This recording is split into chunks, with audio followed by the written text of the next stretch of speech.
What we are going to do as a topic today are family finances, and the topic they asked me to cover for you today is insurance. Obviously, there's not a lot of exact scripture that talks specifically reference to insurance. So what we're going to do is find out the principles that are laid out for us to a rather recent business style and development and see how they apply. All right. Also, what I am expecting to do is have the style I like is more of a kind of a conversation with you, obviously. Hopefully I share my expertise with you in this topic area, but at the same time, I was telling Jared, I want to make sure that my direction that I'm choosing to go is where you find most helpful. All right, so I made some assumptions, and I think the content of what we have laid out here you will find to be good general things. However, if there's some specific area that you have more questioning in or more direction, then let me know, and I'll be glad to go in that area for you. All right? My son put together this neat little format. I'm so impressed because I guess I am the last portion, or the first portion of those that were still not educated in technology. So I'm a loss for this. But what my son has been able to do, I feel like such a professional with this presentation. So let me just share this with you. Should we hit the lights, or can you see that, or is that adequate? I don't know if that's dark enough. Maybe I chose a poor color. Yeah. Okay. All right. The objective of the lesson today will be, one, we want to develop a biblically based perspective of insurance. All right? Protect a family from unexpected happenings.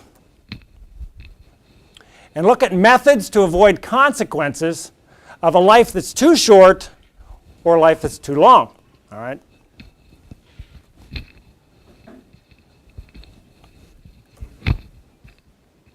How would you define insurance?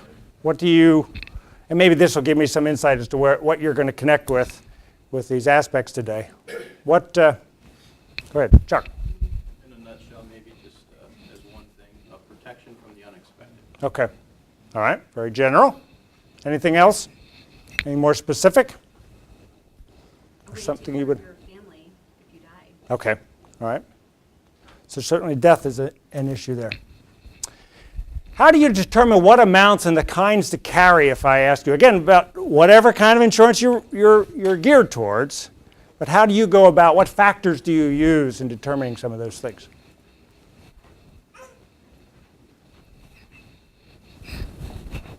Any ideas? I assume this group uses some insurance, though. Should I not? Go ahead. I mean, you look at whatever type of insurance you're looking to do. What happens if, like, say, there's a death? You know, what are the things that would be lost to, and then the expenses and things. What would be needed to cover Okay. that? All right. So What's the plan and moving forward? you're taking an assessment of what would be lost in the event this tragedy, whatever the tragedy is that happens, and creating a figure from there. Okay. Is it possible to overinsure? I see Chuck agrees that it is. All right, others? I would agree too. All right, so we'll take a look at some of those things. And that, again, may not specifically be one of the slides or a presentation with a point. However, I think you'll see as I get into some of the specifics of some things where if that is a question that comes out, just let me know. Again, I don't mind being interrupted. And at the same time, if I feel that it would be something I could deal with later on, or if I have a sense if it's going to get too personal in a sense, then I'll talk to you later about it, all right? Because some of the way I might address to answer that question might get into specifics that maybe is best not in the group. All right, first example of planning for the unexpected. What I look back to is Genesis 41, taking the story of the Joseph. And for this, I want to bring this up. I am now, well, you guys hit this age. I've been denying this for so long, but now I have a set of these on each desk. I have one on my table there at the chairs in the family room, and I have one my bedside table. But so we're going to look at this. First section of this is 28 through 36. If you look in Genesis 41. 8, 4. This will happen just as I have described it. For God has shown you what he is about to do. The next 7 years will be a period of great prosperity throughout the land. Now, this is when, obviously, the time that Pharaoh is having these dreams and he's looking throughout the area for somebody that can interpret these dreams. God has used this as a way of bringing back his man to power. So Joseph, having been thrown in prison, is now being called upon as somebody who can solve this. And this is what Pharaoh has brought to his attention. The next 7 years will be a period of great prosperity throughout the land of Egypt. But after that, there will be 7 years of famine, so great that all the prosperity will be forgotten and wiped out. Famine will destroy the land. This is a famine that will be so terrible that even the memory of the good years will be erased. As for having a dream twice, it means that the matter has been decreed by God and that he will make these events happen soon. My suggestion is that you find the wisest man in Egypt, put him in charge of the nationwide program, let Pharaoh appoint officials over the land, and let them collect 1/5 of all the crops during the 7 good years.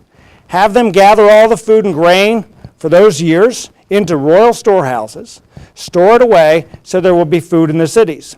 That way, there will be enough to eat when the 7 years of famine come. Otherwise, disaster will strike the land and all the people will die. So I think here what we're seeing is simply the fact of God revealing through Joseph to Pharaoh what it would be to make good planning, all right? There's going to be calamities, there's going to be disasters, but set aside, sometimes when things are feeling good, the roaring 90s, go years, set aside things so that when bad times arise, you have some reserves. You have ways to deal with or something set in place that can alleviate or get you through those kinds of times, all right? Let's see what else goes on as this story unfolds. 47. And sure enough, for the next 7 years, there were bumper croppers everywhere. And during those years, Joseph took a portion of all the crops grown in Egypt, stored them for the government in nearby cities. After 7 years, the granaries were filled to overflowing. There was so much grain, like sand on the seashore, that people could not keep track of the amount. Much like, I think, what we experience in life sometimes when things are going along pretty smoothly, the last thing we want to think about is what we need to do if things weren't good. Sometimes we can easily get caught up thinking that, oh, the Lord is behind me such that I'm being blessed, and this is the way it's always going to be, all right? And that's not the case. So again, what Joseph is doing, setting aside in the good times to preserve for the bad times. 53. The last 7 years of plenty came to an end. Then the 7 years of famine began, just as Joseph had predicted. There were crop failures in all the surrounding countries too, but in Egypt there was plenty of grain in the storehouses. Throughout the land of Egypt the people began to starve. They pleaded with Pharaoh for food, and he told them, "Go to Joseph, do whatever he tells you." So with severe famine everywhere in the land, Joseph opened the storehouses, sold the grain to the Egyptians, and people from surrounding lands also came to Egypt to buy grain from Joseph because the famine was severe throughout the world. As is typical, we in our culture, we like, I think it's going on now, we like to make fun of the rich people, all right? But in times of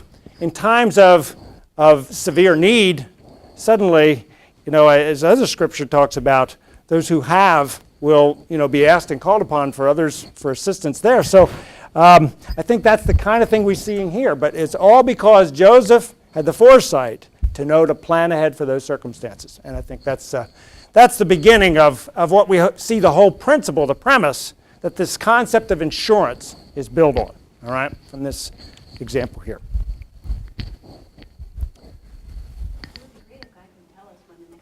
Yeah, that's right. Well, nevertheless. All right, the other sporting. Oh, hey, I pushed a button. Ryan, do you know how to get rid of that? Do I just click here? Or? I don't want to zap this out because I threw my lesson plan right on this. Good, thanks. I should have watched what you did. See, that's the problem. I don't watch enough and observe these things. All right, let's take some other supporting wisdom.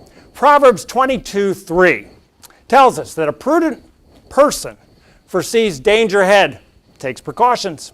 All right, being prudent.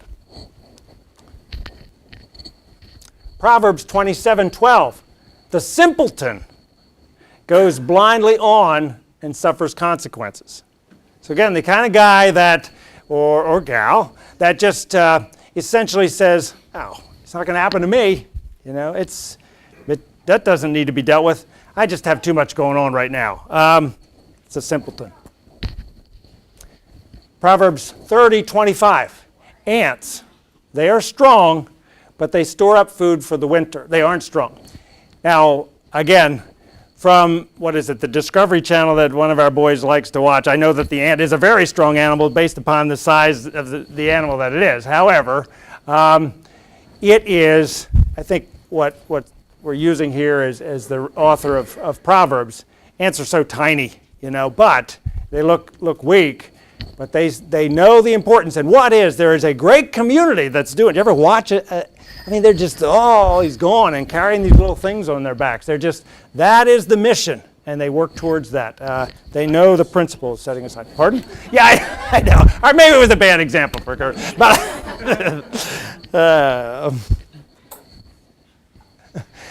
Proverbs 12:15. Fools think that they need no advice. Wise men listen to counsel of others. That's something I had impressed upon me. I know there's people that I grew up around and recognize oftentimes, and you probably have the pictures of certain, if I describe these characteristics to you, but the kind of person that sits down and they're just running at the mouth all the time. It's just never listening to anyone else. More so figuring that you're interested in what they have to say, but that, again, Scripture talks about that. A wise man listens to the counsel of others. And I think during looking at whether we protect and set aside for the future, take wise counsel from those around you that you can observe at this stage in life. Who do you look around and see, well, who is currently doing well at these things? And then listen, what are their principles? And what is their approach?